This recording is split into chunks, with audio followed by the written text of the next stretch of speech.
Sí. Buenas tardes, buenas noches, sean todos bienvenidos y bienvenidas a esta charla de hoy, que es la Biblia griega en el mundo bizantino. Está a cargo del profesor Víctor. ¿Cómo está? Bienvenido, profesor. ¿Qué tal? Buenas noches a todos, ¿cómo andan?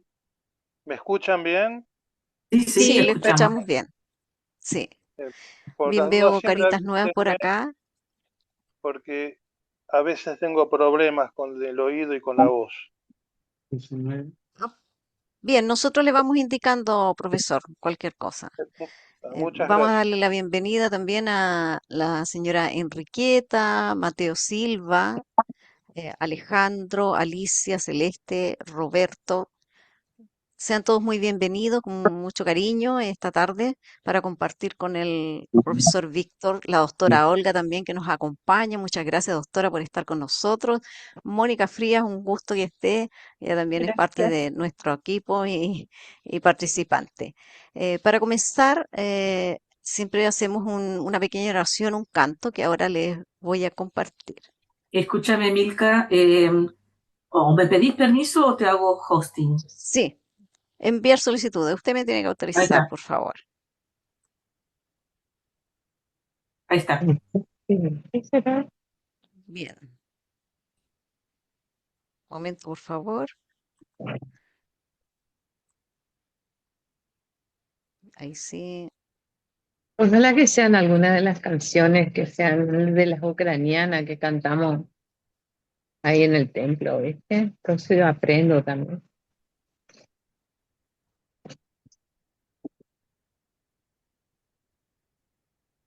Si se escucha bajito, le ofrezco una disculpa, pero está subtitulada.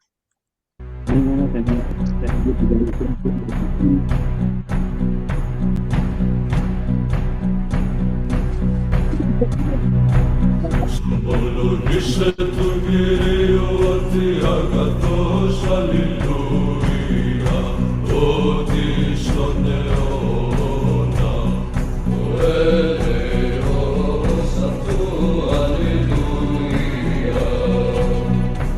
Εξομολογήσε το Θεό, τον Θεόν αλληλούια, ότι στον αιώνα ο έλεος αυτού αλληλούια. Εξομολογήστε τον Κύριο, τον Κύριον αλληλούια, ότι στον αιώνα ο έλεος αυτού αλληλούια. Ήσαν τη θαυμασία μεγάλα μόνο, αλληλούια.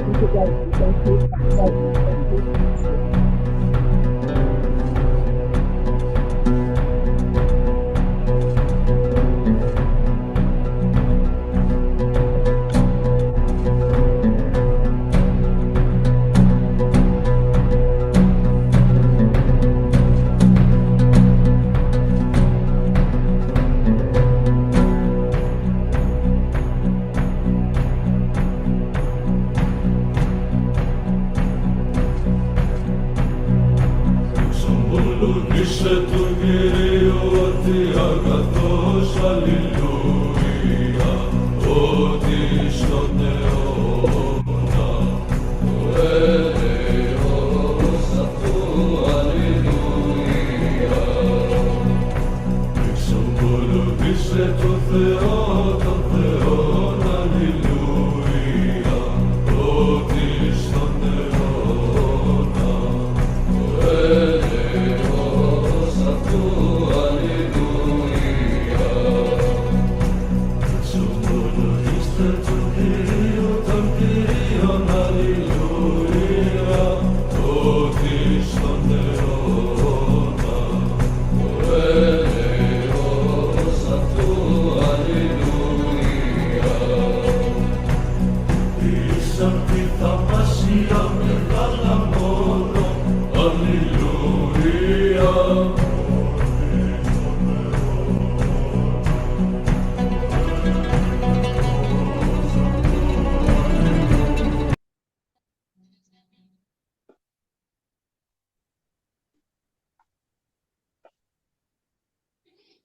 Muy bien, entonces con ese salmo hermoso es una acción de gracia y de alegría también. Aleluya al Señor por que estemos aquí todos juntos compartiendo esta charla.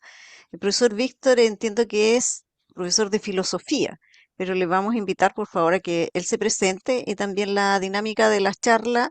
Él va a hacer la exposición y si se alarga un poquito podemos hacer un break, una pausita hidráulica como decimos acá y después las preguntas. Ahora el profesor de todas maneras él va a llevar la dinámica como estime más apropiado. Así que adelante profesor, si por favor se puede presentar para que lo conozcamos un poquito más. Buenas noches a todos, yo soy Víctor, profesor de filosofía, egresado de la Universidad del Norte Santo Tomás de Aquino, Católica del Tucumán, la Universidad de los Padres Dominicos.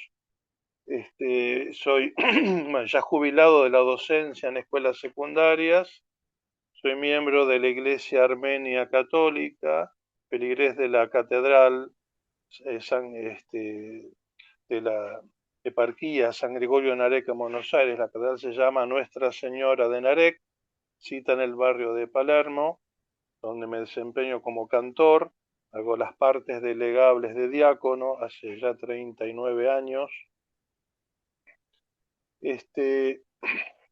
Y tengo relación y contacto desde muy joven con rito bizantino y con rito maronita, además de con el rito armenio, cosas que voy a explicar enseguida. Nosotros vamos a hablar hoy de la Biblia griega. Muchos de los que están asistiendo han participado en un seminario que dictó la doctora Olga aquí con nosotros. Yo tuve solo la oportunidad de ver el primero de los videos y después iré viendo los otros, magnífico, que me ha ayudado bastante a entender un montón de cosas. Yo no voy a hablar de lo que es propiamente la Biblia, sino del uso de la Biblia griega, tanto del Antiguo como del Nuevo Testamento, en el mundo bizantino. Este es el título. Mundo bizantino es una parte del Oriente cristiano. Mundo bizantino que ya es un mundo cristiano. Vamos a hablar del uso y de la difusión de la Biblia griega en ese mundo bizantino, que es concretamente el imperio bizantino, el imperio romano de Oriente, ya cristiano, que profesa inicialmente la misma fe que nosotros, que todos los católicos, tiene una forma especial de alabar a Dios, que es el rito bizantino, y eso voy enseguida a explicar, y hasta el año 1054 estamos todos en plena comunión. Desgraciadamente ese año se dio el llamado Gran Cisma, que perdura, han mejorado las relaciones, y lo que voy a decir se aplica a la iglesia que sigue el rito bizantino, que es tanto católica como ortodoxa. A la iglesia católica que sigue el rito bizantino se la acostumbra a llamar hoy iglesia greco-católica, así católicos de rito griego. Lo primero que vamos a hacer es explicar qué es un rito, después vamos a ver qué pasa con la Biblia griega en el rito bizantino, y finalmente nos vamos a referir a cómo el rito bizantino se expande, lleva el Evangelio, la fe, y por lo tanto la Biblia, a otros pueblos que se van a incorporar al rito bizantino, pero que ya no son de lengua griega. Concretamente nos vamos a referir a la traducción de la Biblia al eslavo. El mundo bizantino se va a expandir y va a abarcar, además de Grecia, un montón de otros países de habla eslava. El mundo bizantino hoy abarca mayoritariamente países de lengua griega, Grecia, Chipre y algunos puntos desparramados por allí, y el mundo eslavo, también otras partes. El mundo árabe, en una parte, es del rito bizantino. Primero vamos a hablar del rito. ¿Qué es un rito? Bueno, en los primeros tiempos de la fe, en los hechos, ya en la Sagrada Escritura, en los Hechos de los Apóstoles, otros libros del Nuevo Testamento, leemos que los primeros cristianos se reunían para celebrar la fracción del pan, la Eucaristía, y que hacían oración en varios momentos del día, por ejemplo, a la hora tercia, a la hora nona. inclusive iban al templo o rezaban en cualquier parte a estas horas. En los Hechos leemos que el apóstol Pedro está rezando una de estas horas. Esa oración después se fue organizando y es lo que hoy llamamos el oficio divino o la liturgia de las horas. En obras de los primeros escritores cristianos, sobre todo de los padres de la Iglesia, vemos más detalles de la celebración de la Eucaristía y demás sacramentos, por ejemplo, en la Didaché o Doctrina de los 12 Apóstoles, en la primera Apología de San Justino, en las Constituciones Apostólicas, en la tradición apostólica atribuida a Hipólito, etc., que se va describiendo y vamos notando que hay una estructura básica de las celebraciones, sobre todo de la Eucaristía, que es común, que se va repitiendo. Hubo una base inicial común a todos los cristianos, a medida que la fe se iba predicando y se iba viviendo por distintas partes del mundo, en cada zona se empezó a formar una manera diferente de celebrar la fe, de celebrar la Eucaristía, los sacramentos, alabar a Dios a lo largo del día. A esas formas las llamamos ritos. Un rito es una forma de vivir la fe, de alabar a Dios, y tiene que ver no solo con el idioma distinto de cada comunidad cristiana, sino también con la manera de ser y la experiencia de vida cristiana propia de cada comunidad. En lo que a la Eucaristía o misa se refiere, todos los ritos siguen y teniendo aún hoy un mismo esquema básico, una introducción, lecturas bíblicas, sobre todo, alguno tiene alguna lectura de vida de santos, el ofertorio, el santo, la consagración, Padre Nuestro, la comunión, despedida. Las oraciones y cantos concretos de estos momentos, la selección concreta de las lecturas bíblicas, la organización del año litúrgico, cambian más o menos según de un rito a otro. Eso es lo que distingue. Según la zona donde se han formado estos ritos, hoy en la Iglesia Católica hay dos grandes grupos de ritos, el occidental y el oriental. Dentro del occidental está el rito romano, los que seguimos rito oriental a veces lo llamamos rito latino, que es el que se usa en Argentina como en el resto de Occidente. Y hay algunos ritos más, el rito ambrosiano, por ejemplo, en la arquidiócesis de Milán y algunas zonas de influencia en Italia. Dentro del grupo oriental están el rito bizantino, del cual haremos referencia hoy, el rito armenio, el rito maronita. Estos tres ritos están presentes en Argentina, en la Iglesia Católica. También tienen obispados propios, y también hay iglesias ortodoxas correspondientes, ¿no? También hay otros ritos en otras partes del mundo. El rito siríaco en Argentina existe, pero solo en iglesia ortodoxa, ¿no? Propiamente hablando, iglesias ortodoxas son las de rito bizantino, de las que, bueno, estamos lamentablemente en separación desde el año 1054, aunque hay contactos de ecumenismo. Las otras iglesias de otros ritos se las conoce entre nosotros como las antiguas iglesias orientales. De ellas la Iglesia Apostólica Armenia, que está presente en Argentina, la mayoría de los armenios pertenece a esa iglesia. La Iglesia Armenia Católica, que es la rama correspondiente, pero en la Iglesia Católica, la que yo frecuento, es minoría.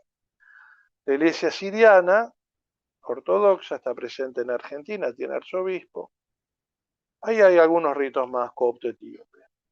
Bueno, hasta acá, que es un rito, una forma especial de vivir y celebrar la fe según la idiosincrasia, la experiencia de vida cristiana de cada comunidad, y que inicialmente se expresó en un idioma propio.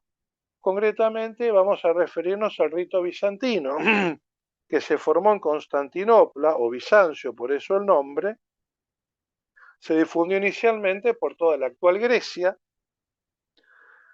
Pronto celebraremos la independencia de Grecia con 25 de marzo de 1821, porque el Imperio Bizantino, como sabemos, cayó bajo dominio turco en 1453 Desde entonces la catedral patriarcal de Constantinopla, dedicada a Jesús como sabiduría del Padre, Santa Sofía, quedó en manos de los turcos, primero como mezquita, luego como museo, ahora de nuevo como mezquita, ¿no?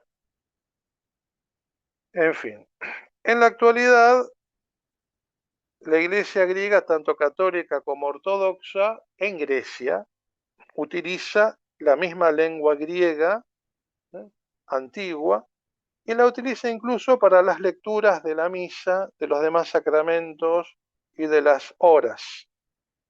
¿Qué texto usa? ¿Qué texto griego usa en el caso de las lecturas bíblicas y de pasajes de la Escritura que se utilizan en el texto litúrgico? Para el Nuevo Testamento, el texto griego original. Sabemos que hay una multitud de manuscritos del Nuevo Testamento y que hay pequeñas diferencias entre esos manuscritos.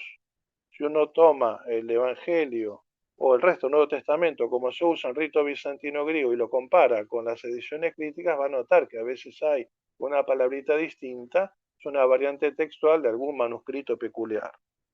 Y en el caso del Antiguo Testamento se usa la Septuaginta, de la cual han venido tratando en el seminario precedente.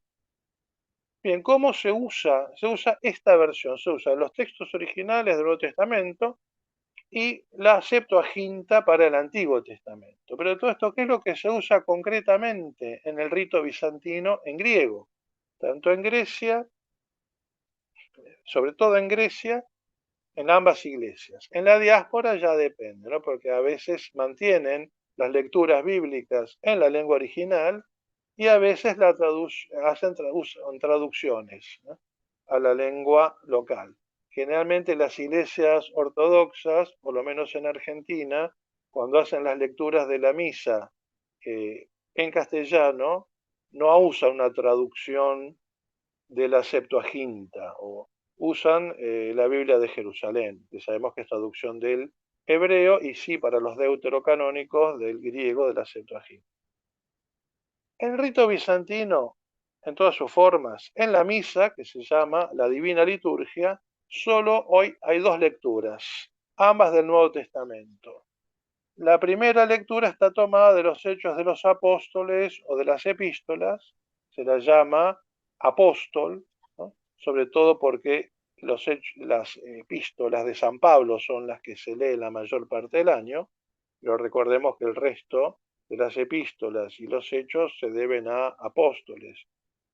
Apóstoles con mayúscula de los 12, contando a San Matías, aunque Matías no interviene, y apóstoles con minúscula, los compañeros, los discípulos de los apóstoles, tal vez parte de ese grupo de 72 discípulos que Jesús llama, allá saber. Al libro litúrgico que contiene los pasajes seleccionados para todo el año y para toda ocasión de lecturas de los hechos y las epístolas se lo llama también el apóstol. La segunda y última lectura está tomada del Evangelio. La selección de pasajes del Evangelio para todo el año y para toda ocasión se contiene en el libro litúrgico llamado Evangeliario. El Evangeliario en rito bizantino está siempre depositado sobre el altar, en el centro del altar. En un año, en este rito se lee todo el Nuevo Testamento, salvo el Apocalipsis. Parece que esto se debe a que el leccionario, si la selección de perícopas, de pasajes de la Escritura para el rito bizantino, se basa en un leccionario de Jerusalén, y precisamente en Jerusalén tenemos a San Cirilo de Jerusalén, que era uno de los que en los primeros siglos de la Iglesia dudaba si el Apocalipsis era un libro inspirado y por lo tanto parte de la Biblia o no lo era. Él no lo menciona en sus catequesis cuando habla de los libros bíblicos, al Apocalipsis lo saltea. Y bueno, quedó. Se ve que el leccionario bizantino se formó con bastante antigüedad. Bueno, se lee todo el Nuevo Testamento en un año, hay una lectura continua cada día litúrgico, solo se suspende para fiestas, y en ese caso, no sé si lo hacen los griegos, pero los rusos, por ejemplo, ortodoxos sobre todo, los católicos también, En ese caso, las lecturas de la lectura corriente que tendrían lugar un día que se pasó por una fiesta, se adelantan o se postergan. Es decir, que el día anterior o el día posterior a la fiesta se hace 2 apóstoles y 2 evangelios, para no saltear ningún párrafo del Nuevo Testamento y que se lea entero en todo el año. Bien, se cree, hoy por hoy no tenemos lecturas del Antiguo Testamento en el rito bizantino en la misa. Se cree que hubo al comienzo, pero hace siglos que esas lecturas ya no están. Lo único del Antiguo Testamento que hoy se sigue usando en el momento de las lecturas de la misa es el libro de los Salmos, con el texto de la Septuaginta. Yo he estado haciendo comparaciones de cómo están los salmos en uso en la liturgia y la Septuaginta, y hay algunas pequeñas diferencias. No sé en qué manuscrito de la Septuaginta se ha basado la selección litúrgica. Bueno, estos salmos se leen uno antes del apóstol y otro después, como Aleluya. Antes del apóstol se canta un breve salmo responsorial llamado Proquímenon, y después de la lectura se canta el Aleluya alternándolo con versículos de salmos. Un hecho que podría hacer sospechar que hubo lecturas del Antiguo Testamento antes del apóstol, antes de las lecturas de las epístolas y de los hechos, es el que el salmo responsorial se cante antes de la lectura y no después. En rito romano hay domingo, lectura del Antiguo Testamento, salmo responsorial, lectura del Nuevo Testamento, aleluya y el Evangelio. Acá, salmo responsorial, la lectura del Nuevo Testamento y después aleluya y el Evangelio. Entonces, tal vez sería eso. En rito armenio, que ha conservado lectura del Antiguo Testamento, aunque en la Iglesia Católica lamentablemente se salteen para abreviar la misa, lectura del Antiguo Testamento, el Salmo, después del Nuevo Testamento, después el Aleluya, después el Evangelio. De todos modos, bueno, desgraciadamente esas lecturas del Antiguo Testamento en la misa hace mucho que no se hacen. No sé si se sabe cuáles hayan sido. Yo hasta ahora no lo he encontrado por ningún lado. Por lo pronto, entonces tenemos del Antiguo Testamento solo Salmo responsorial y los versículos del Aleluya, y Nuevo Testamento enterito en un año, salvo el Apocalipsis, toda la Biblia griega, Septuaginta para los Salmos, el Nuevo Testamento original para Apóstol y Evangelio. Si vamos a la liturgia de las horas, ahí sí nos vamos a encontrar con lectura del Antiguo Testamento, con bastantes textos que están tomados de la Septuaginta. En primer lugar, se usan los salmos, por supuesto, como en todos los ritos de la Iglesia, para todas las horas. Son el núcleo central de la liturgia de las horas. Hay en rito bizantino salmos propios de cada hora, con la que santificamos cada momento del día. Y además se lee el libro completo de los salmos en una sola semana, no en 4 como el rito romano, se lee en una sola semana. El libro de los salmos litúrgicamente está dividido en 20 grupos de salmos, cada uno se llama cacisma, que como decir estar sentado. Se ve que antiguamente se sentaban, porque hoy no. Hoy en las iglesias los griegos ponen sillas, es verdad, pero en los monasterios, olvídenlo, la gente está parada, y entre los rusos la gente está parada, y en Ucrania, aún entre católicos, se suele estar parada. Parte por las iglesias son chicas, no hay lugar, pero aparte por la tradición es estar siempre de pie. Acá, por misericordia, en las iglesias católicas al menos ponemos bancos. Entonces, se leen. La lectura de los 150 salmos se reparte en la semana entre las laudes y las vísperas. El oficio matutino, orthros en griego, que corresponde a las laudes, aunque erróneamente se lo equipara maitines, es el oficio de lectura, el antiguo maitine. y este no es el primer oficio, es el segundo oficio del día matutino, que corresponde al segundo oficio latino, que son las laudes, aunque son realmente muy extensas, a diferencia de las laudes latinas, que son más breves. Y las vísperas, el oficio vespertino. En el oficio matutino se intercalan dos catismas y dos grupos de salmos, cada día distintos, y en las vísperas se intercala otro grupo. Entonces, por día se leen 3 grupos de salmos, en los 7 días de la semana se leen todos, además de los salmos propios de cada hora. Y en griego, la Septuaginta. Además de los salmos, en ciertos días litúrgicos hay lecturas de otros libros del Antiguo Testamento, siempre de la Septuaginta, a veces seguidas de la lectura del Evangelio, por ejemplo, las vísperas.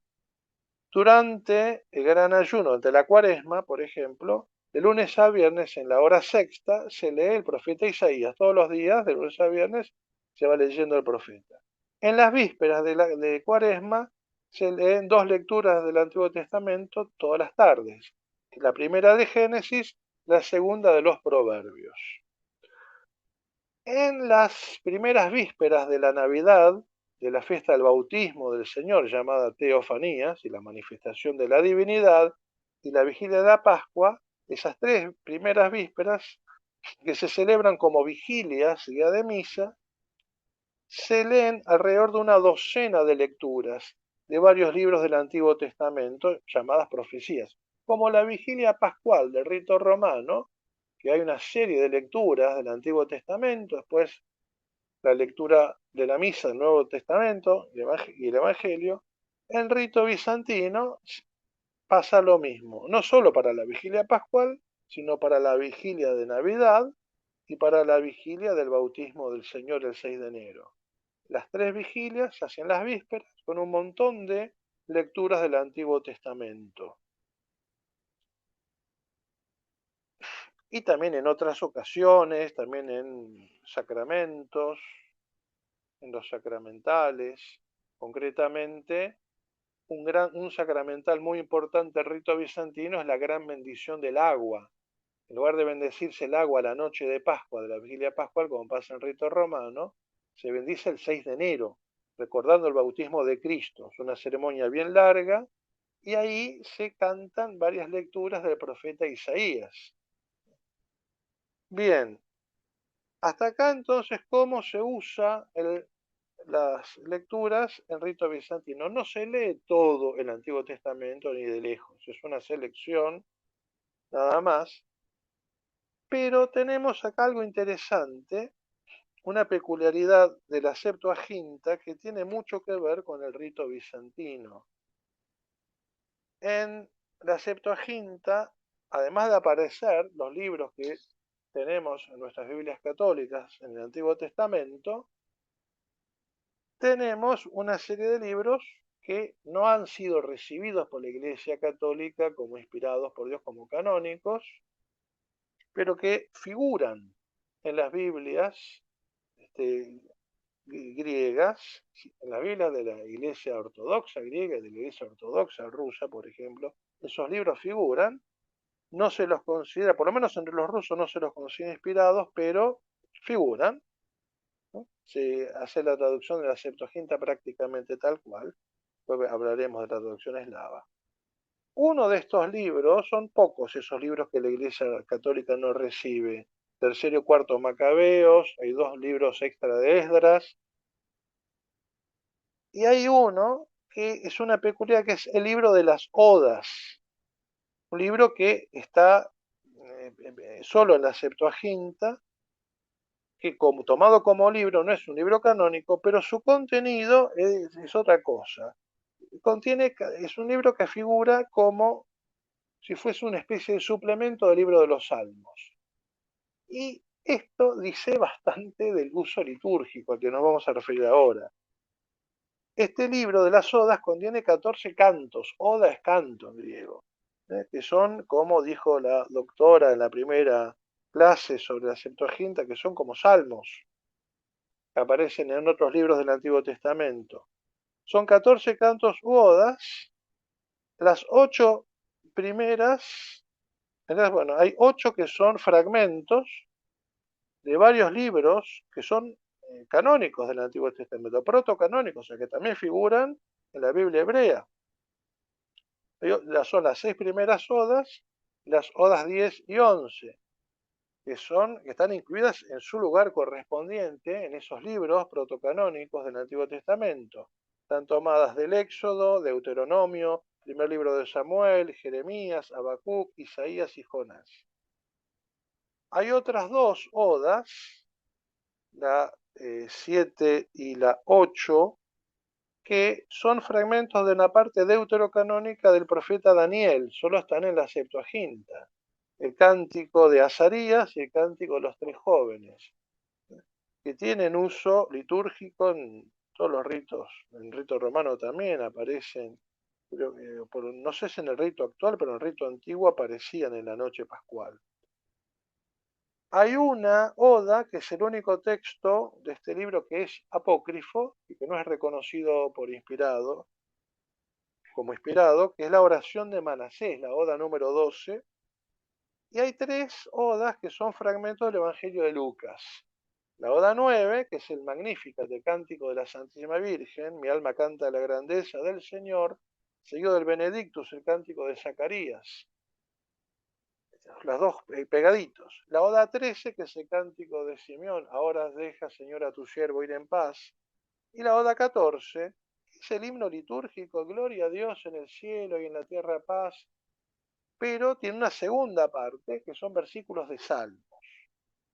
Bueno, en los manuscritos bíblicos que nos han llegado, este libro de las odas recién aparece en el Codex Alexandrinus del siglo V de nuestra era, después de Cristo, a continuación de los salmos precisamente. Dada esta ubicación, y que incluye textos cristianos, estamos en la Septuaginta, Antiguo Testamento, ¿qué hacen textos cristianos acá? Más testimonios antiguos sobre cómo se usaba este libro, creemos que este libro de las odas en realidad es un libro litúrgico que quedó incluido en la Biblia. Tal vez yo me imagino que tendrían manuscrito de los salmos que se usan en el culto todo el tiempo, y como suplemento a estas odas, y bueno, algún copista cuando copió la Septuaginta, y ya que estamos, copió esto también, copió las odas, y ahí quedó incluido. Se cree que ya en el siglo II se usaban estos cantos litúrgicos en la vigilia pascual. Hay en los manuscritos que contienen ya las odas variantes, ¿no? Bien, precisamente, volviendo al rito bizantino, casi todas estas odas tienen un uso litúrgico. Las primeras 9 odas son como el esqueleto de la parte central del oficio matutino, de lo que se digan las laudes. Cada una de estas odas, recordemos, las 8 primeras son del Antiguo Testamento y la 9ª es el cántico de la Virgen con el cántico de Zacarías, se rezan todos los días en oficio matutino, y cada una encabeza lo que también se llama oda, que es una serie de pequeños himnos.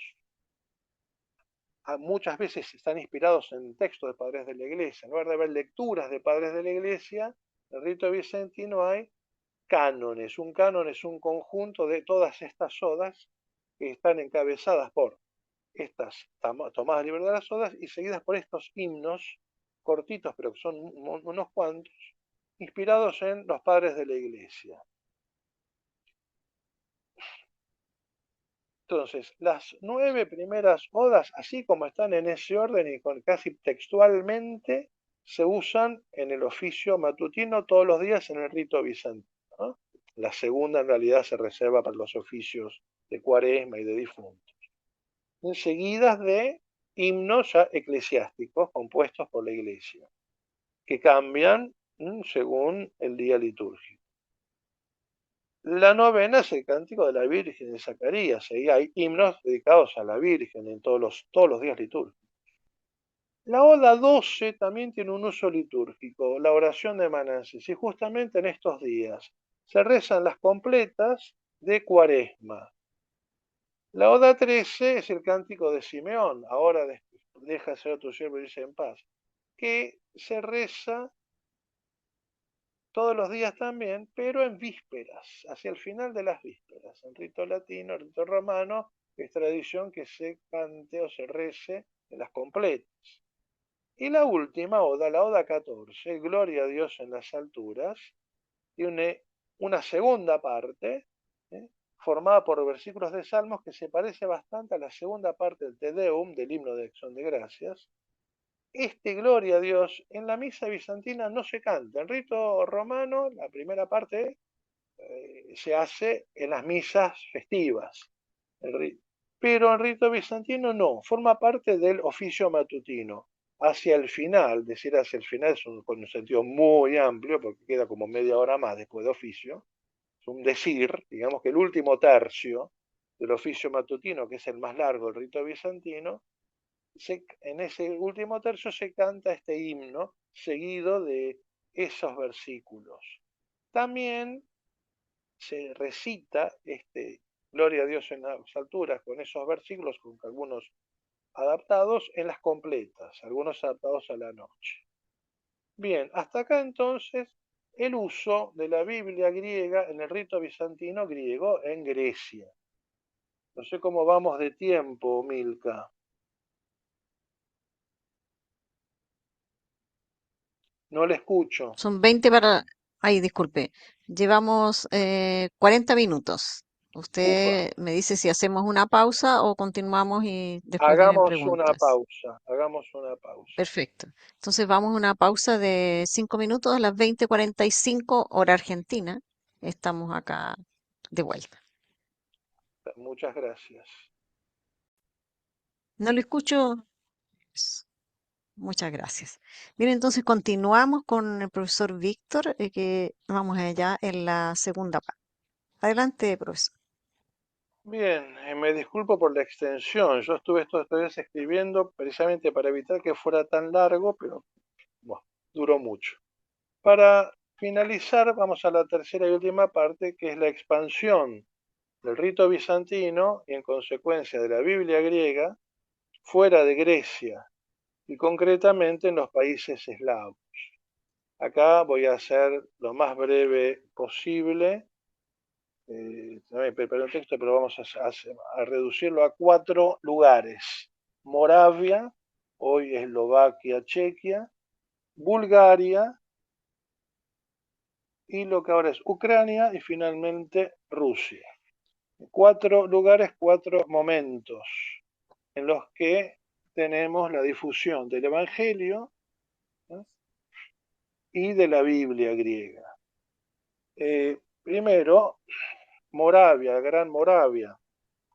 La breve parte de historia es el príncipe Rastislav o Rostislav de la Gran Moravia estaba interesado en que su pueblo tuviese la predicación de la fe y la celebración del culto y la Biblia en su idioma, la lengua eslava. Para esa época, la lengua eslava se hablaba en un montón de países con diferencias regionales, pero en general todos se podían entender mutuamente, ¿no? Ya no había un paleo-eslavo propiamente tal, que es erróneo hablar de paleo-eslavo para referirse a la lengua de la misa. El paleo sería el eslavo original, de que desgraciadamente no tenemos testimonios, hay que hacer reconstrucciones a partir de comparaciones, en fin.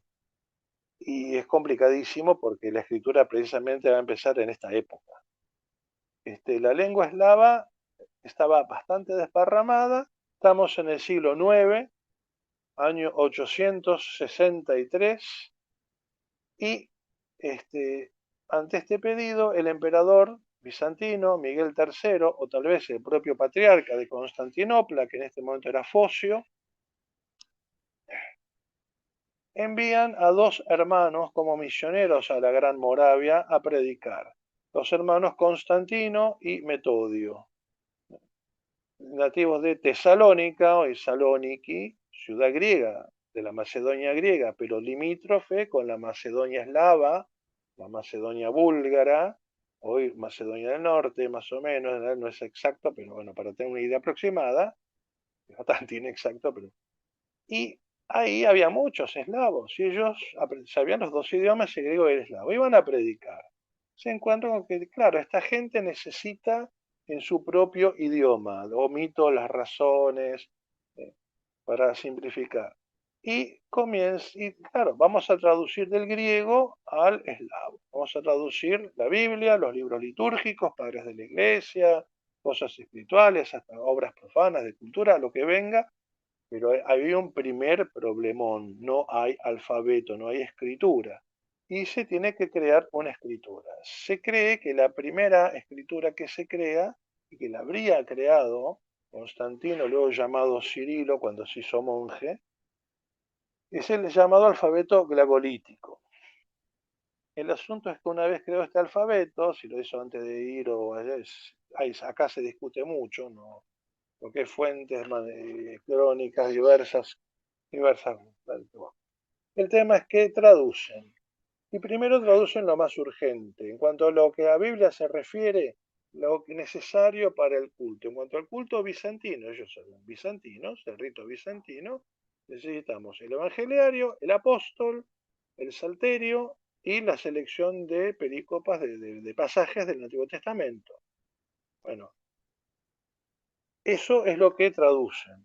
Hay en la zona el problema de los francos, germanos, que son católicos de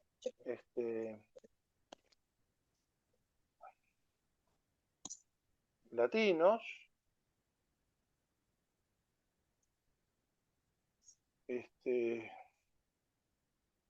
y, perdón,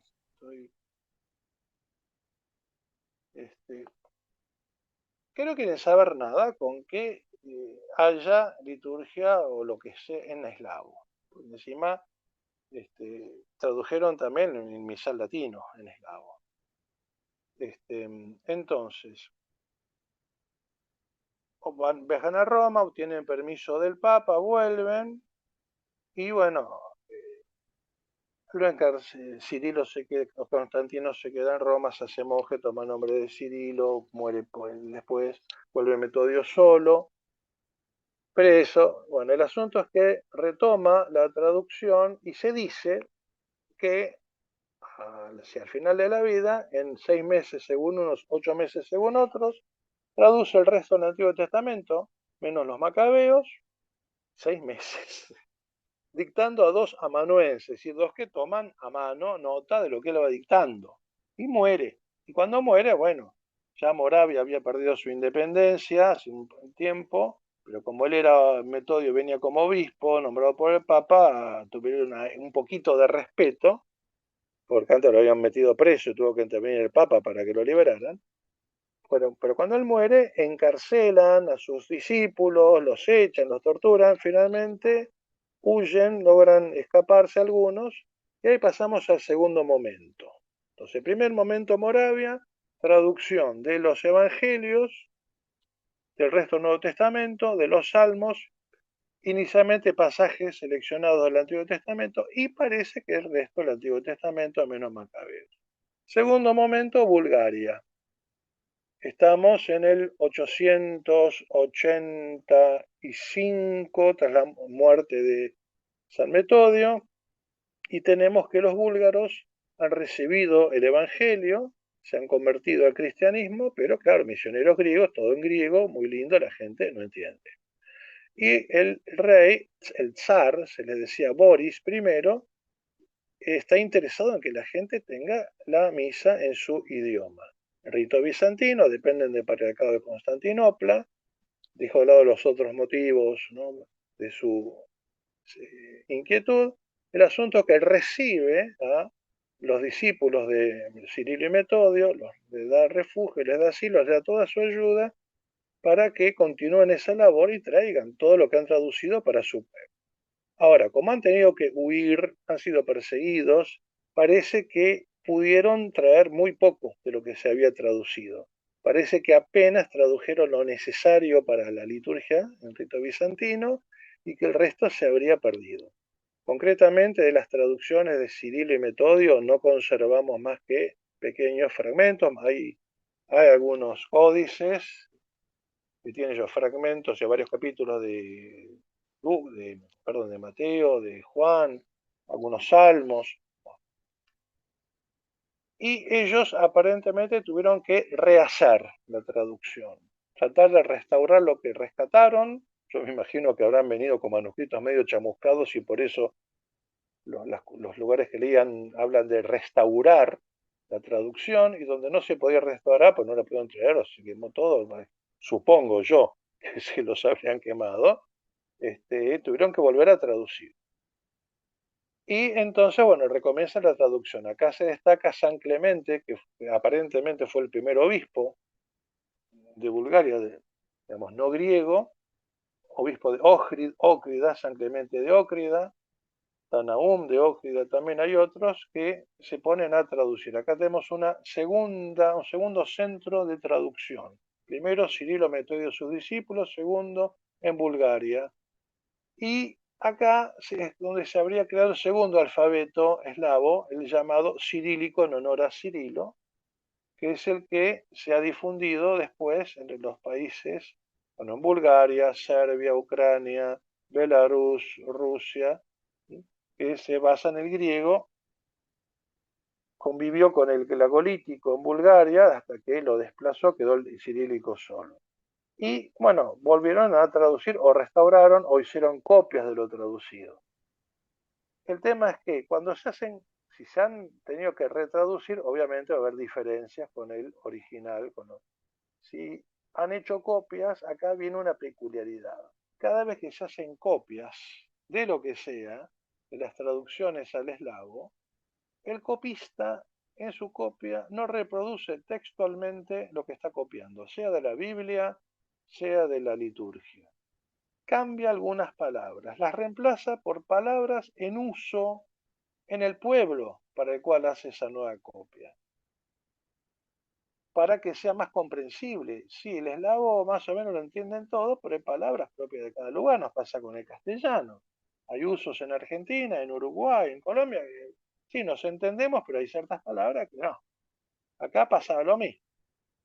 Cada nueva copia va a incorporar palabras del lugar y a lo largo del tiempo también incorporará palabras más modernas. Entonces va cambiando un poco. Bien, dura poco el tema de Bulgaria porque después, bueno, parece que hay un retroceso en el uso del eslavo, a los griegos no les gustó mucho. Vemos acá intenciones de independencia, quieren independizarse del patriarca, esto no puede ser, muchachos, griego. Y termina ahí la cosa. Y tercer momento importante, la actual Ucrania.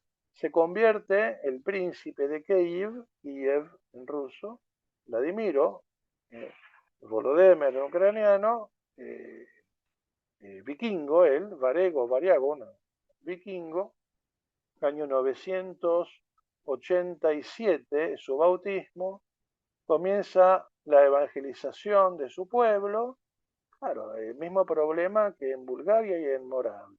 La gente griego no entiende, queremos que la gente pueda entender y vivir la fe, su idioma, y él sabe que en Bulgaria hay libros. Bueno, muchachos, mándenme copias. Y empiezan a mandar copias de lo que estaba traducido, del Evangelio, del Apóstol, no sé, el libro de la primera lectura de la misa, de los Salmos, selección de pasajes del Antiguo Testamento, y también otros libros, profanos inclusive, de cultura general.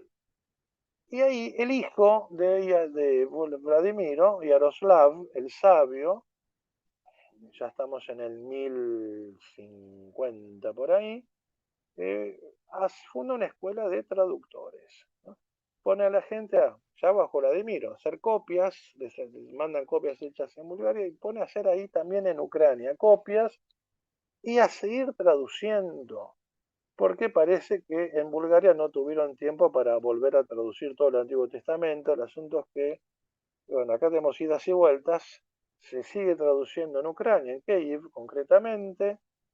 Acá lo mismo, cada nueva copia tiene ya palabras de la zona y de la época. Hay un evangeliario interesante en este sentido, el llamado evangeliario de Ostromir le ponen, que se caracteriza precisamente porque incluye ya palabras que están en uso en Ucrania. Y, acá está, sí, entre los años 1056 y 1057, la Senkei, esta copia, es un evangeliario en realidad. Y ahí tenemos, ya se nota cómo era la lengua eslava, que en ese momento se hablaba en lo que ahora es Ucrania. Bueno, y pasa el tiempo, vamos se continúa esta traducción de la Biblia y pasamos al último, a la última estancia, ¿no? Imperio ruso, ya para 1400 y tantos, Novgorod, ya Imperio ruso, el arzobispo Genadio, hace o dirige, no sé bien, una traducción de la Biblia completa, 1400 y tantos, pero parece que utilizó la Vulgata latina de San Jerónimo y la Septuaginta, y eso se impone. Vamos un siglo después, 1581, pero nos trasladamos al otro lado, lo que sería la mancomunidad polaco-lituana, y ahí tenemos el príncipe ucraniano Konstantin de Ostrog, que funda una academia en Ostrog con una imprenta, tan bajo Polonia, ¿no? Bajo el rey de Polonia. Y en 1581 ahí se publica, se imprime por primera vez la Biblia completa, el primer imprentero ucraniano Iván Fedorovich, los rusos le ponen Iván Fyodorov, pero era Fedorovich, publica la Biblia completa, no es la misma traducción que se fue haciendo antes, como que o copian o vuelven a traducir, pero acá ya tenemos la Biblia, una segunda Biblia completa, la del arzobispo Gennady de Novgorod, 1400 y tantos, la que imprime Iván Fedorovich en 1581, y después de esto tenemos en 1700 y tantos Pedro I, el emperador Pedro I llamado el Grande, que ordena una nueva traducción de toda la Biblia,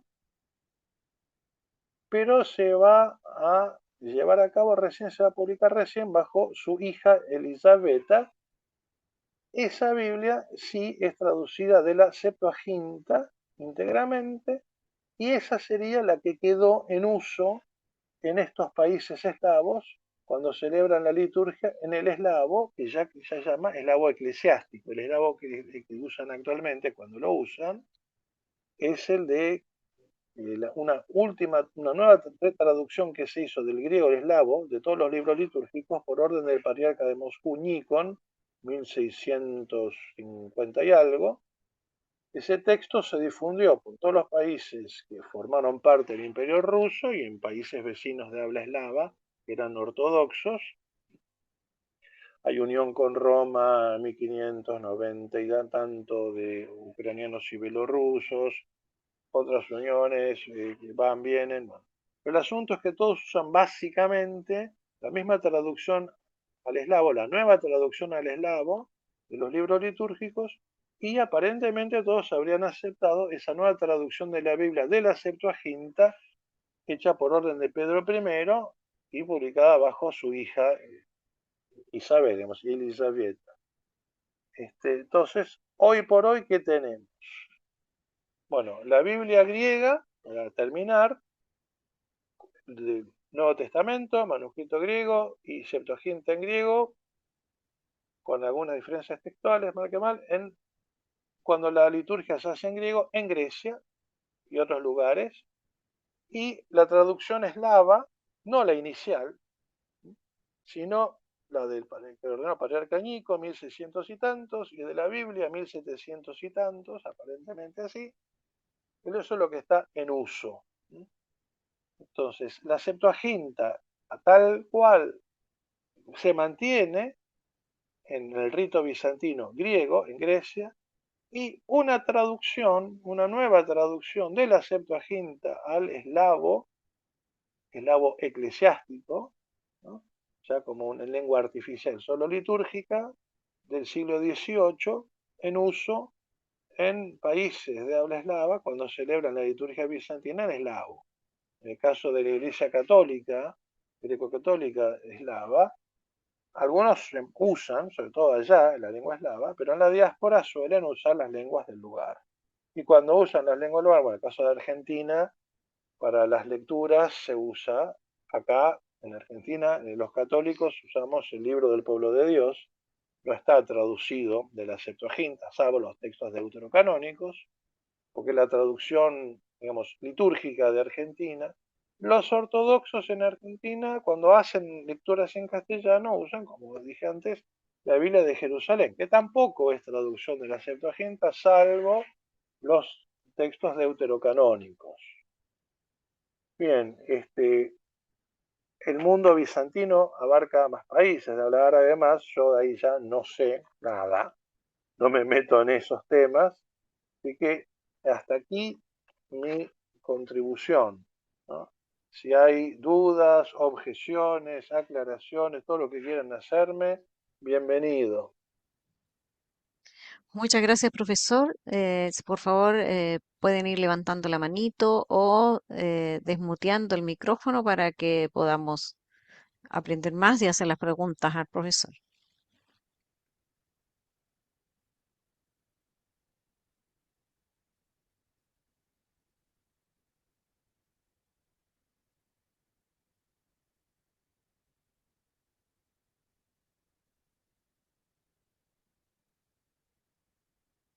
Bueno, bien, profesor, Bueno, eh, adelante, Herbert. bueno, buenas tardes, profesor Víctor. Mucho gusto en saludarlo y muchas gracias a todos y todas por acá. Profesor Víctor, una pregunta.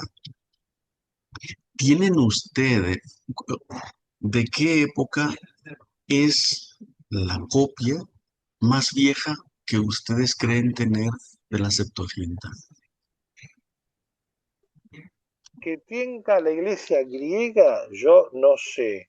Lo que se tiene en general en el mundo es siglo IV después de Cristo, Codex Sinaiticus, Codex Vaticanus. Ahí está, no sé con qué grado de completitud. Y después el Codex que mencioné, ya me va a ser del siglo V, Alexandrinus.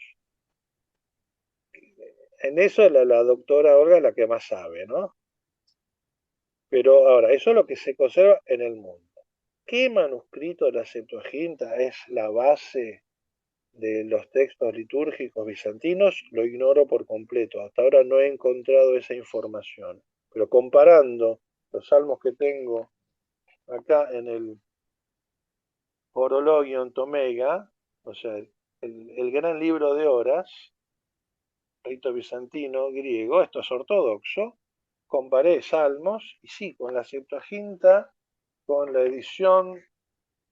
Esta es la edición que por ahora se consigue. Creo que hay una edición más crítica, a lo que no sé si ya ha terminado o no. He comparado los salmos con esto. Comparé la oración de Manasés como figura en el libro de horas, que sería como la liturgia de las horas. Comparé cómo está acá. Y bueno, en el caso de los salmos hay pequeñas diferencias en el texto griego, poquitas. En el caso de la oración de Manasés hay más diferencias. El texto litúrgico tiene, bueno, algunas pequeñas diferencias de unas palabritas sinónimos, pero hay añadidos en el texto litúrgico, hay un versículo directamente distinto. Entonces, no sé, ahí debe haber manuscritos posteriores. Estos son los más antiguos que yo conozco, que yo sé que existen, ¿no?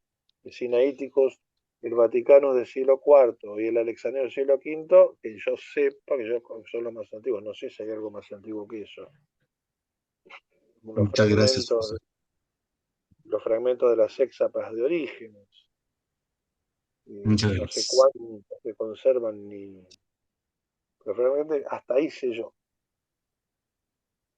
Profesor, en la Iglesia Católica tradicional, apostólica romana, por decirlo así, se celebra el Domingo de Ramos, antes de Pascua.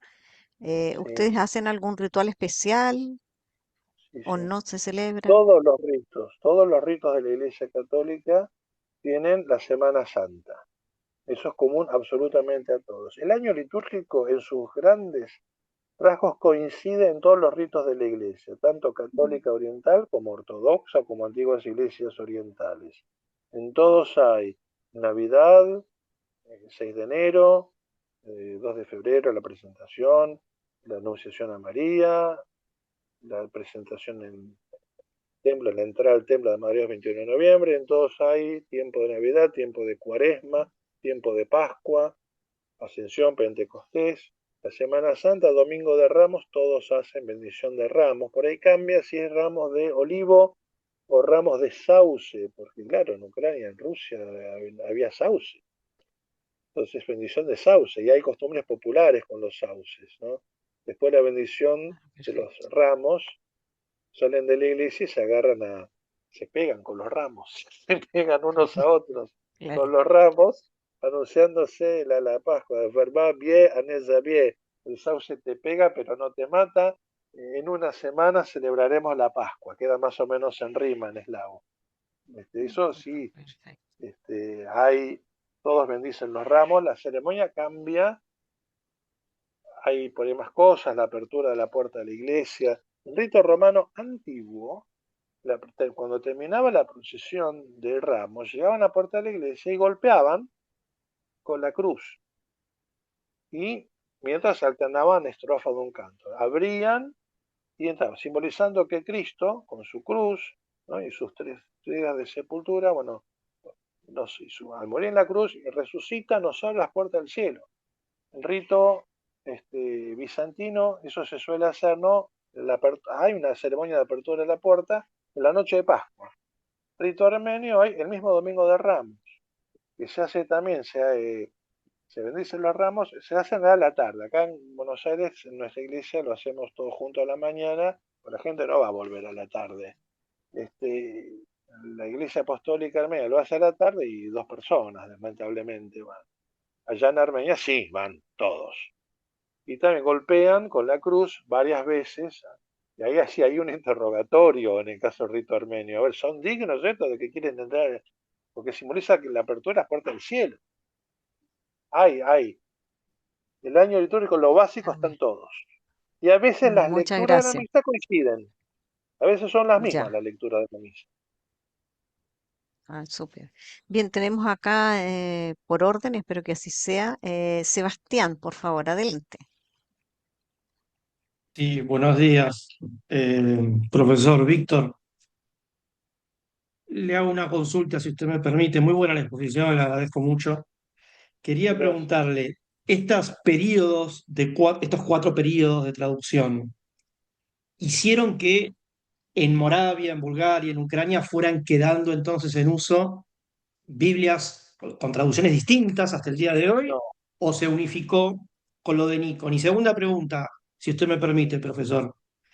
El patriarca Nikon es el mismo bajo el cual se generó un cisma entre los rusos y entonces los llamados cismáticos, digamos, se quedaron con una Biblia anterior, ¿correcto? Hubo sí, resistencia, digamos. sí. Interesante esa. Lo primero no, porque la Moravia los germanos tomaron y combatieron todo. Pusieron la misa en latín, todo en latín, voló. Y de hecho, los discípulos de Cirilo y Metodio que huyeron a Bulgaria, huyeron casi con lo opuesto. No, se perdió eso. Algo quedó porque se conservan fragmentos en manuscritos, pero en uso no. En Bulgaria parece que ocurrió lo mismo. En Ucrania hubo más suerte, solo que con el tiempo. Bueno, de ese centro de traducción, a medida que volvieron al eslavo litúrgico otros pueblos, habrán recibido copias, ahí ya no tengo información, pero finalmente todos los que siguen la lengua eslava del rito bizantino usan la traducción, la última de todas, ordenada por Pedro el Grande. En cuanto al al texto litúrgico, todos usan el del patriarca Nikon, que es el mismo del Rascol, del Cisma. Precisamente un grupo de feligreses y sacerdotes muy nutrido se rebeló contra eso. No quisieron aceptar la nueva traducción. ¿Por qué hubo una nueva traducción de la Biblia? Uno pues, bueno, vamos copiando, hay diversidad de según el acceso a la copia, unifiquemos. Tal vez, no sé las motivaciones del zar Pedro, capaz que se le ocurre por ese lado, pongámosle.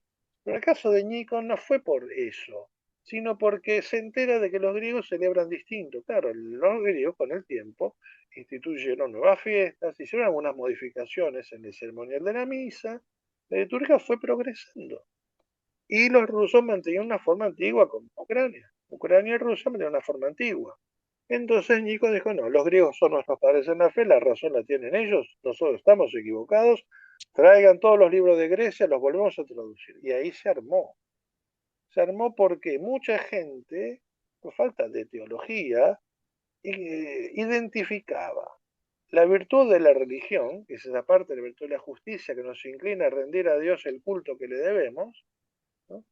La liturgia es un ejercicio de la virtud de la religión, identificado con la virtud de la fe. Entonces, si vos cambiás el culto, cambias la fe, cambiaste una coma en la misa, cambiaste la fe, sos un hereje. Resultado, el patriarca es un hereje, ustedes son todos unos herejes, se armó una de aquellas, y ahí al líder, el protopope Abacum, o sea, el arcipreste, el jefe de párrocos, Habacuc, Abacum, que era bastante vehemente, lo quemaron.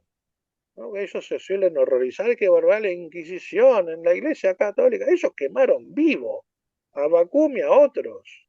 De hecho, este grupo que se separó, la Iglesia Ortodoxa Oficial lo llaman los Raskolniki, los cismáticos. Ellos así mismo se llaman Staroviarni en ruso, Staroviarni en ucraniano, los viejos creyentes, los que mantienen la vieja fe. Como solo hubo presbíteros, no reveló ningún obispo aceptó, claro, los obispos mal que mal, algo más sabían, no se prestaron a esto, con el tiempo se les fueron muriendo, se quedaron sin sacerdotes. Y se empezaron a pelear entre ellos, a vivir en sectas. Dos grupos obtuvieron sucesión apostólica de una iglesia ortodoxa, no sé si la iglesia ortodoxa polaca, que está formada por ucranianos en realidad, y esos dos grupos tienen sacerdocio, pero mantienen esos ritos antiguos. Son muy lindos.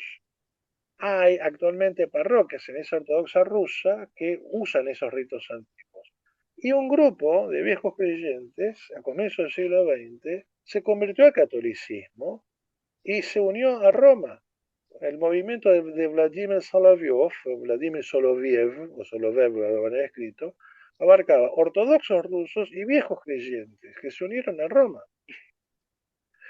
A tal punto que cuando fueron recibidos en comunión con Roma, el rito de los viejos creyentes fue permitido y está permitido. Es cuestión de aprender a celebrarlo. En este momento sería la forma más antigua del rito bizantino. No es la más antigua de todas, la más antigua que hay en este momento. Tiene cosas peculiares y seguramente ellos tienen una forma anterior de la Biblia. Es una traducción anterior. Así como tienen los textos traducidos de antes de Nikon, seguramente deben conservar la escritura en una traducción anterior, solo que yo lamentablemente no la tengo. Ahora me hiciste acordar porque claro, yo he bajado de internet cosas de los viejos creyentes que no en página, ahora lo voy a buscar después y comparar ese texto eslavo. A veces la traducción nueva que se hizo por orden de Nikon del griego al eslavo es lo mismo que lo que venía haciéndose antes, pero cambiar una palabra por otra porque es un sinónimo, es un capricho, lo hubiesen dejado como estaba si quiere decir lo mismo.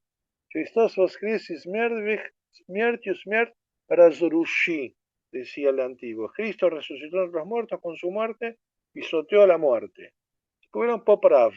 Poprav y razrushi es lo mismo. Y encima razrushi se usa en la traducción de Nikon en otras oraciones de Pascua.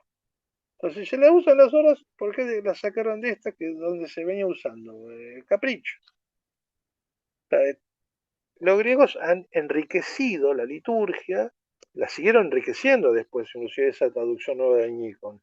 Las oraciones del final las han enriquecido, han compuesto nuevas oraciones de despedida para las grandes fiestas, cosa que los rusos y ucranianos no conocen. Entonces sí, entonces lo primero es, la traducción que usan todos hoy es la última. Todo lo anterior voló. Y en cuanto a la liturgia, los viejos creyentes usarían una traducción anterior, que no la tengo. Bien, entonces sigue la hermana Aurora y después Claudia Tirado. Por favor, hermana, adelante.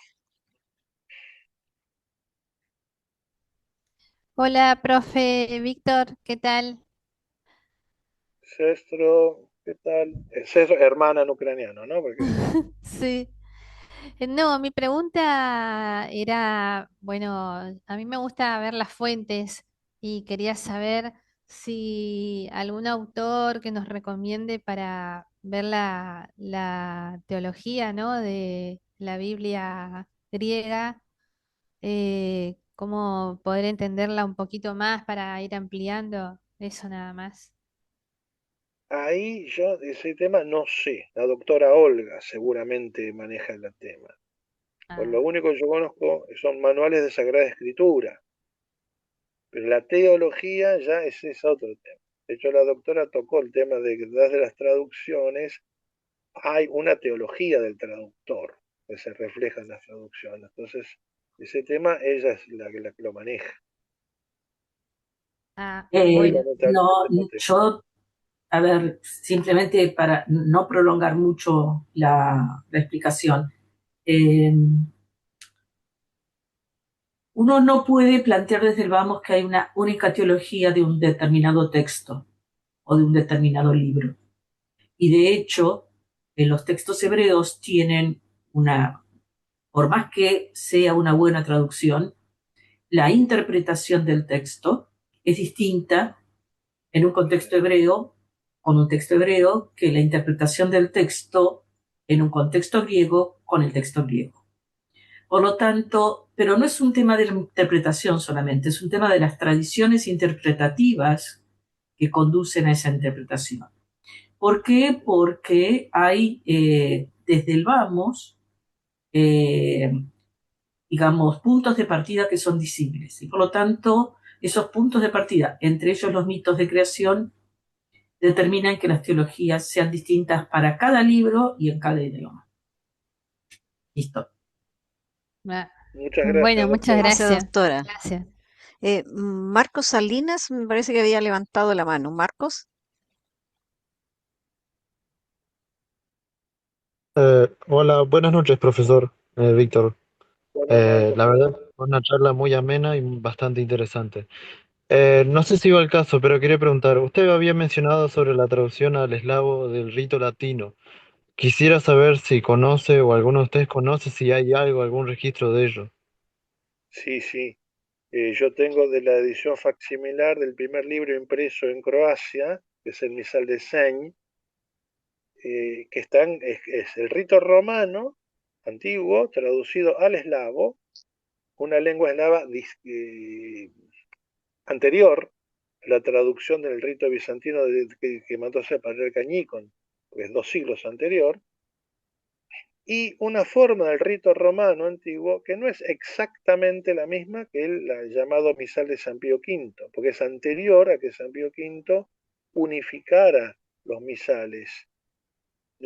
Ah, En Croacia se utilizó hasta el Concilio Vaticano II el rito romano, ahí sí ya San Pío V y todas las reformas posteriores, en eslavo, con la escritura glagolítica, que no se parece a nada, aunque yo veo algunas letras, las veo parecidas a letras armenias, pero todavía no aprendí a leerlo. Debería haberlo aprendido hace años que lo tenga, pero bueno.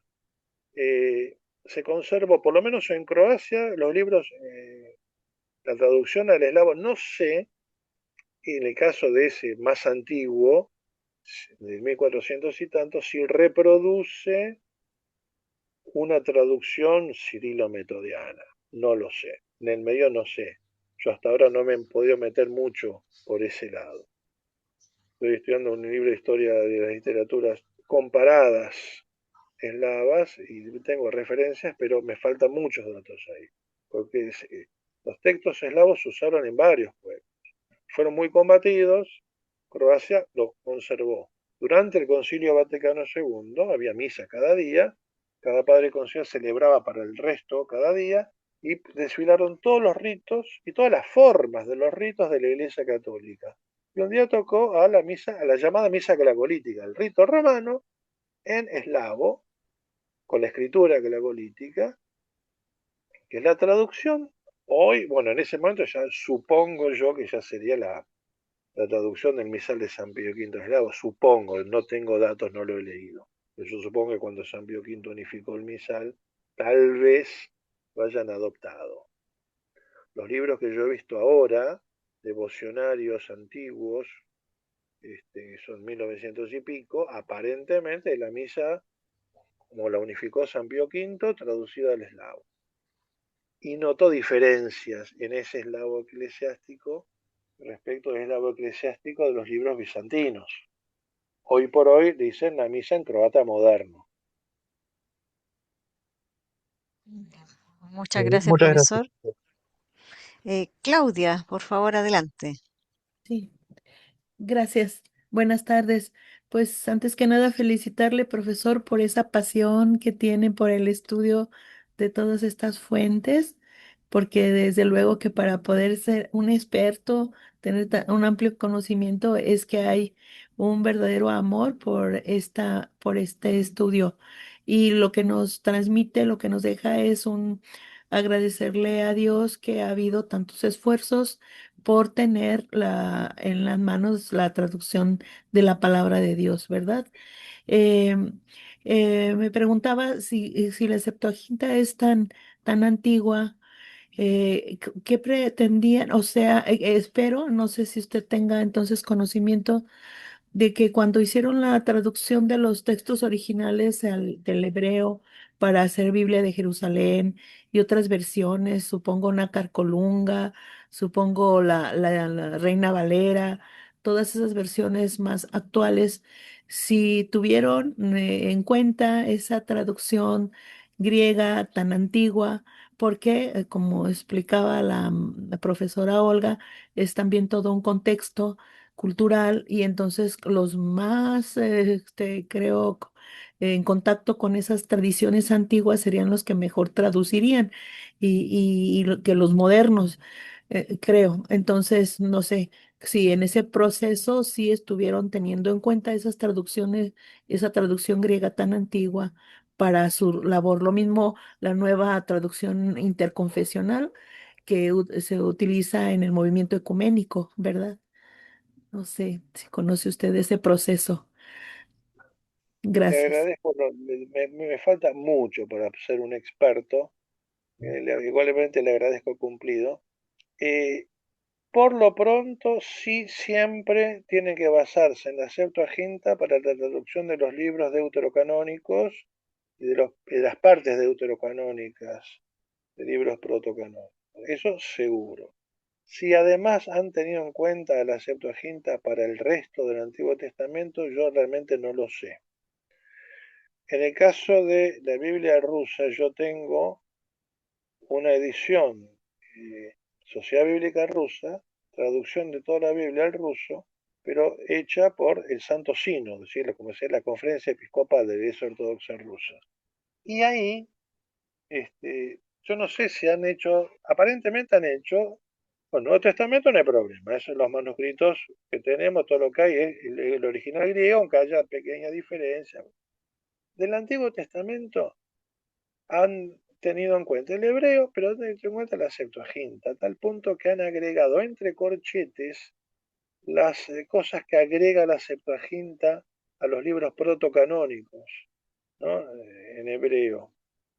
En el rato de la creación, y vio Dios que era bueno, no está en todos los versículos por ahí de la Biblia, pero sí en los de la Septuaginta, aunque la Septuaginta no dice bueno, dice bello.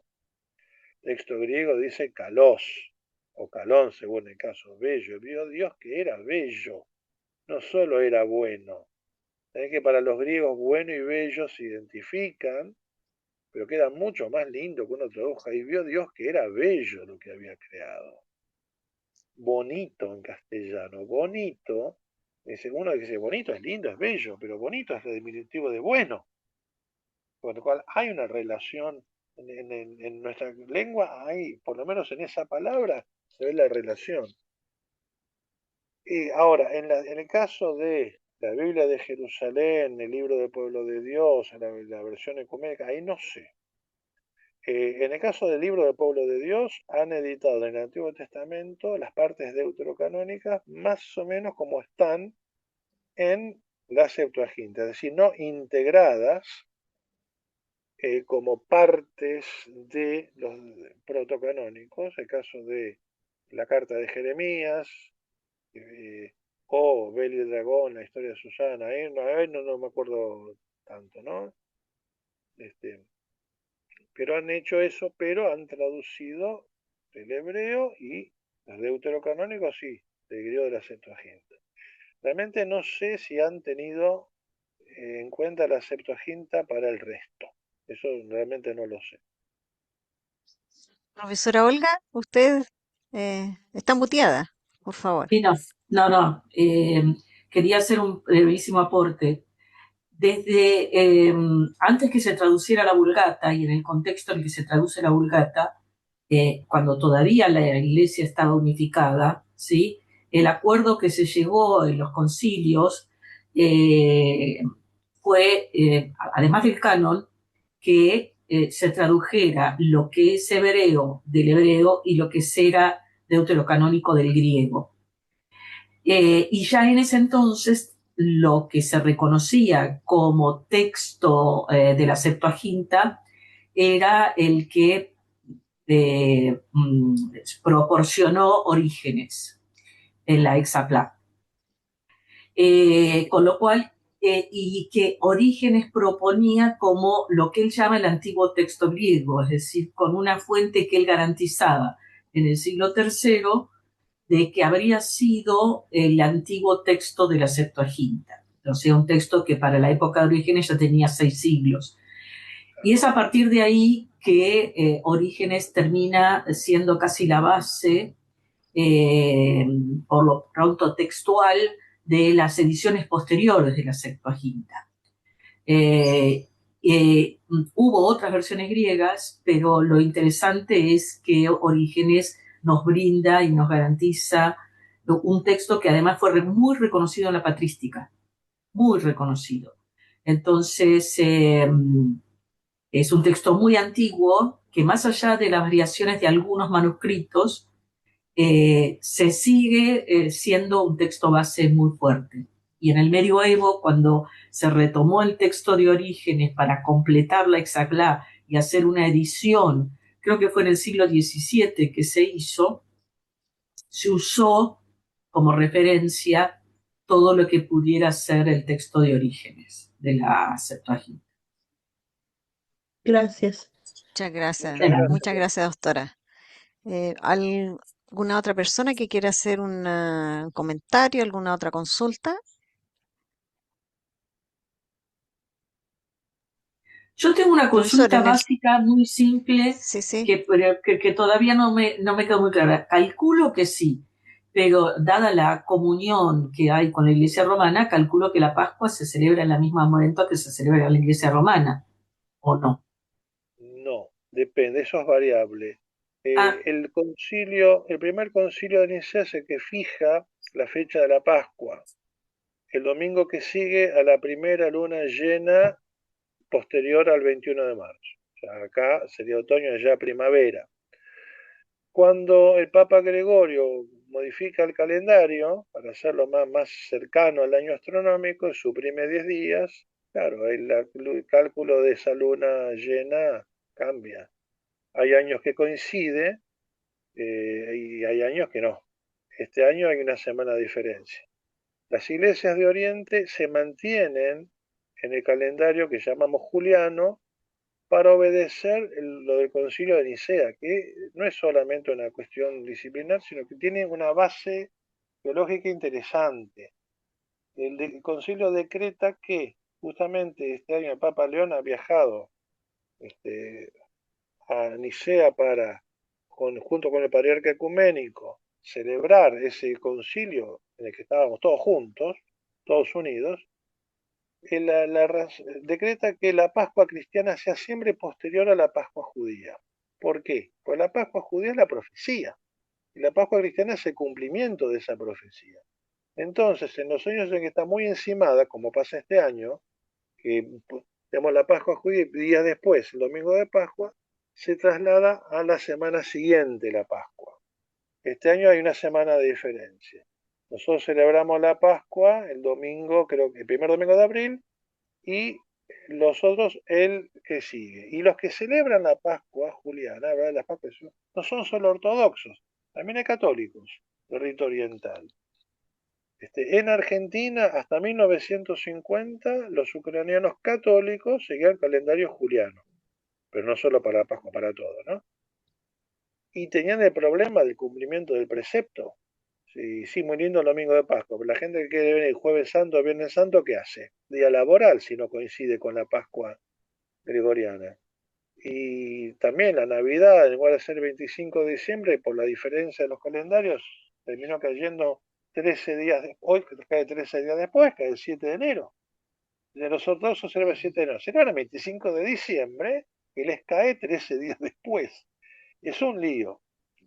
En la misión católica rusa y rumana, en la que yo estuve ayudando muchos años al padre Dinko Korpan, un cura nacido en Croacia, que era birritual quiere decir que tenía el permiso de la Santa Sede para celebrar en la misa dos ritos, el rito romano, que era su rito de bautismo, y el rito bizantino, que se celebraba por los rusos católicos. En una época hubo una comunidad, después se dispersó, se alejó geográficamente se alejó, ¿no?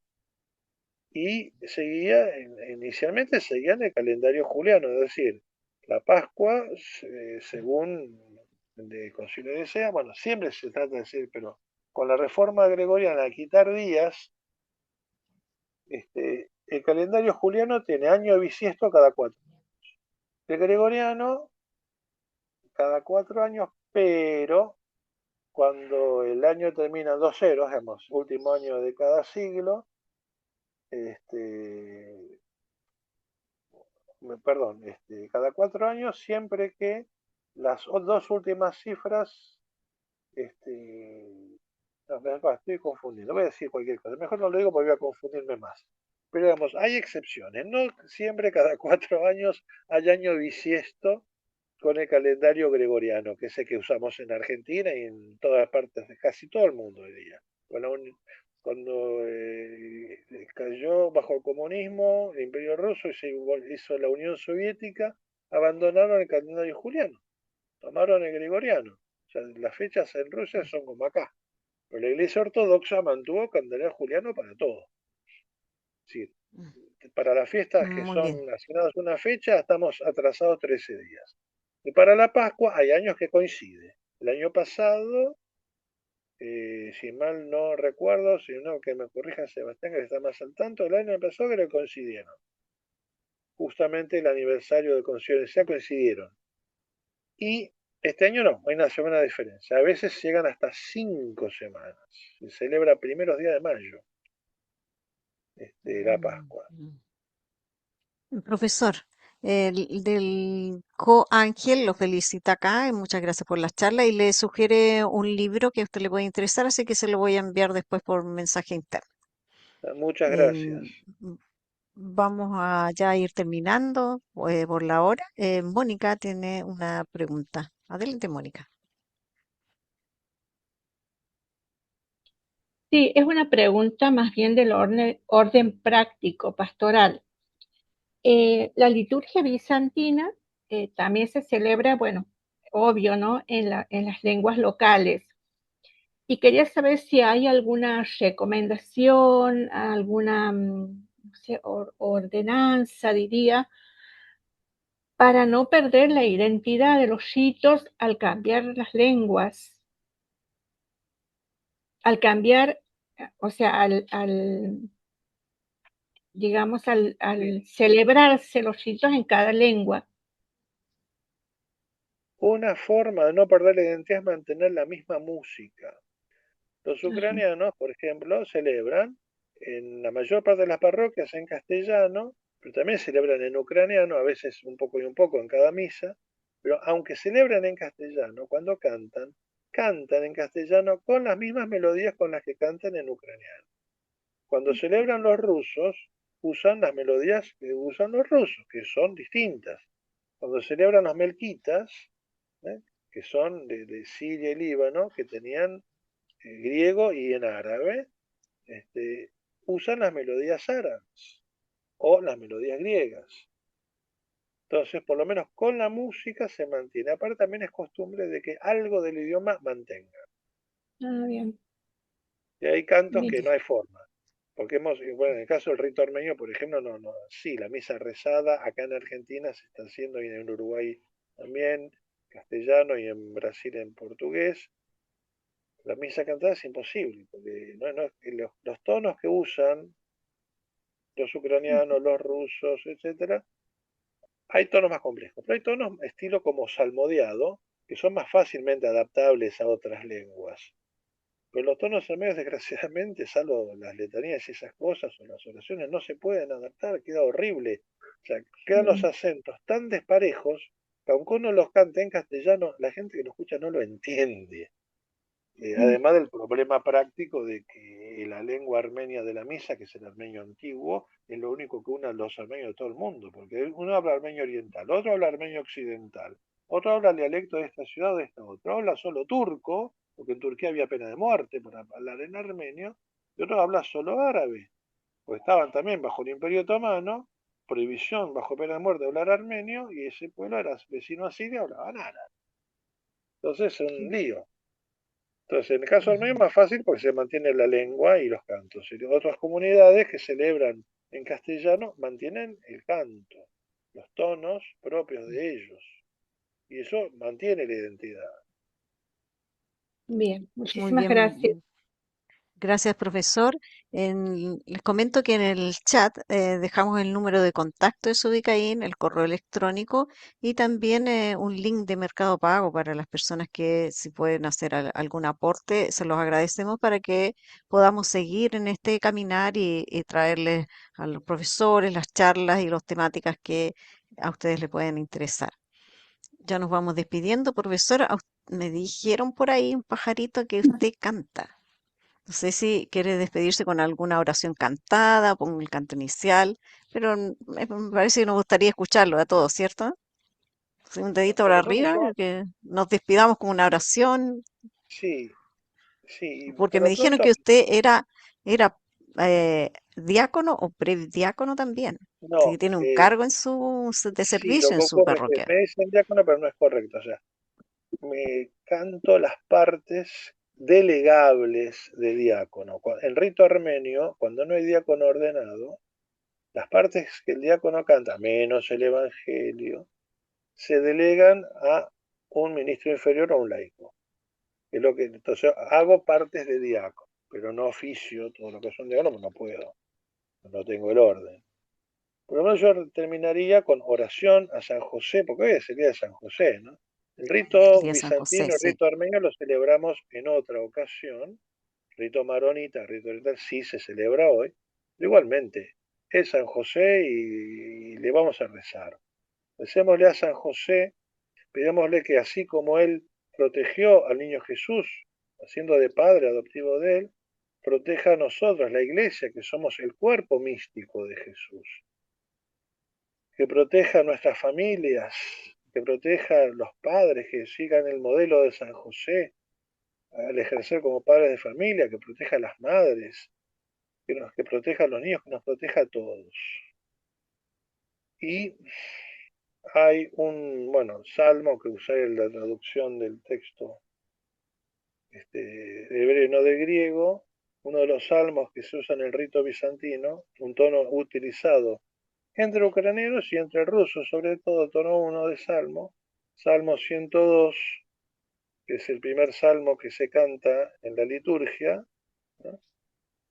Al comienzo de la misa se canta Salmo 101, Salmo 100, perdón, 102, 145 y las bienaventuranzas, o esos tres se reemplazan por lo que llaman antífonas, versículos de Salmos con un estribillo que se repite, ¿no? Según son costumbres del lugar.